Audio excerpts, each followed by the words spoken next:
If you're disciplined, in fact, that's almost what discipline means. Discipline means that you're capable of making sacrifices, because you're not disciplined if you just do something you want more rather than something that you're doing. That's not discipline. Maybe that works and great. If your life is working out that way, great, man, but that isn't discipline. Discipline is when you want to do something right now, and instead you think, no, I'm going to forestall my gratification, maybe forever, but certainly for a very long period of time, medium to long period of time, and you concentrate on something that you think will bear fruit in the medium to long run. And so you look into the future and you decide that by making today a little less impulsively pleasurable, shall we say, you'll make tomorrow a little bit more secure and productive. And then you actually do it too. And that's difficult, and people watched the successful succeed and the unsuccessful fail for thousands and thousands of years, and we thought it over and we drew a conclusion. The successful among us sacrifice. The successful among us delay gratification. The successful among us bargain with the future.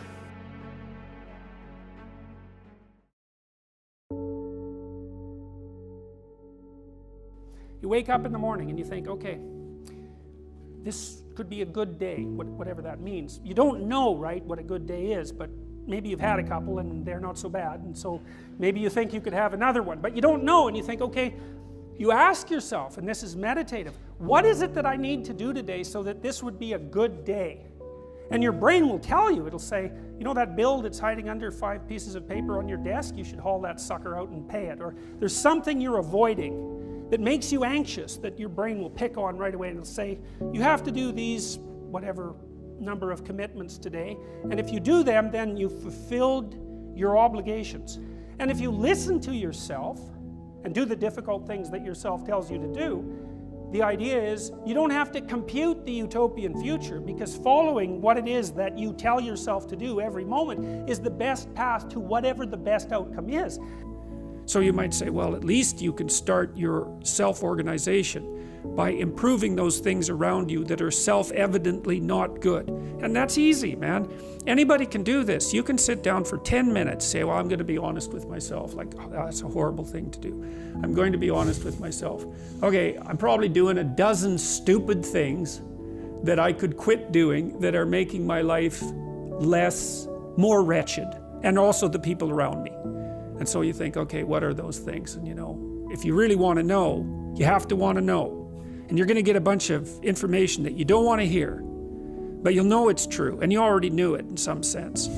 And then you can ask yourself, okay, that sucks, and it's miserable, and it's not very self-affirming.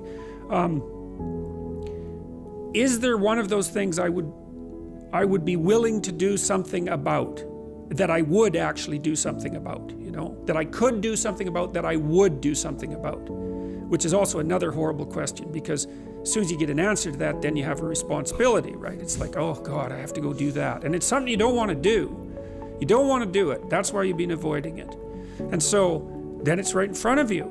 And it's like it's some little trivial, horrible thing that you're not going to get a pat on the back for, and no one's going to give you an award for it. But then you go do it. That's kind of humility, I would say. And then you keep doing that.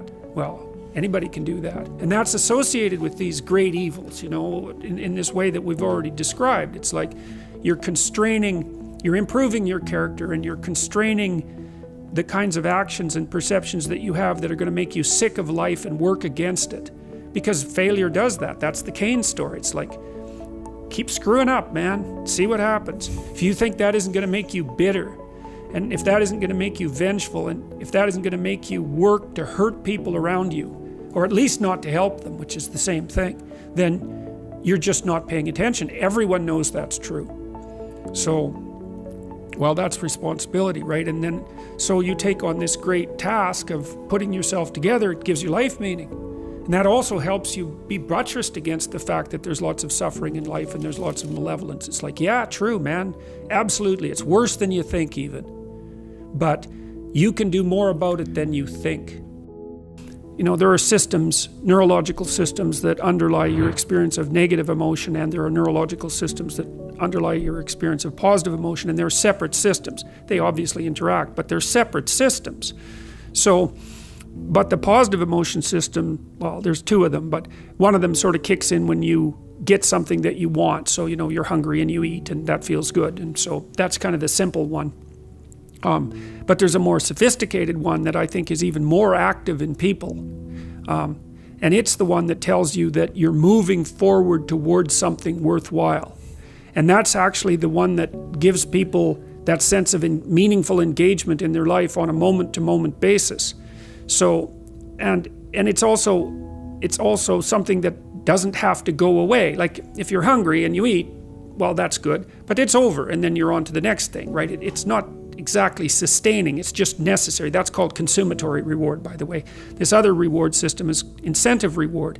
And the incentive reward system works on dopamine, this neurochemical dopamine, which is also the neurochemical tracks that opiates and cocaine and amphetamines, the drugs that people really like to abuse, alcohol often for some people, activate. And so you might say if you don't have enough meaning in your life, then you're more prone to addiction. And that's definitely the case. Even with rats, if you take a rat and you put him in a cage by himself and he has nothing to do, and then you give him access to cocaine, he'll get addicted to the point where he won't do anything but take cocaine. But if you throw the rat back in with a bunch of other rats and he gets to do rat things, then it's very hard to get him addicted to cocaine. And so the purposeless rat is prone to addiction. Well, it's the same with human beings. Now, here's a corollary to that, which is really cool. So the magnitude of the reward you experience as you're moving towards a goal is proportionate to the importance of the goal. So that means the more important the goal you pick, the more possibility there is for the kind of reward, let's say, it's really a state of being that is life-affirming. And it is directly life-affirming in that, like if you're in a football game and it's an important football game and maybe you break a finger, and normally that's a problem. It hurts and you're going to stop doing whatever you're doing. But if you're right in the middle of the game, then you'll be so amped up on this reward system that it's analgesic. It stops the pain. It also suppresses anxiety. So if you have a purpose, then it's analgesic. It takes some of the pain out of life. It's very positive in that it motivates and energizes you and focuses you and makes you able to remember and pay attention. And it quells fear. No one says, well, in 100,000 years, who the hell cares? So why does it matter? No one says that. They listen to that. Not if they're human. They listen to that story and they think, that's not good. It's like, that's right, that's not good. It's not good. You should do something about that. Because it's self-evidently not good.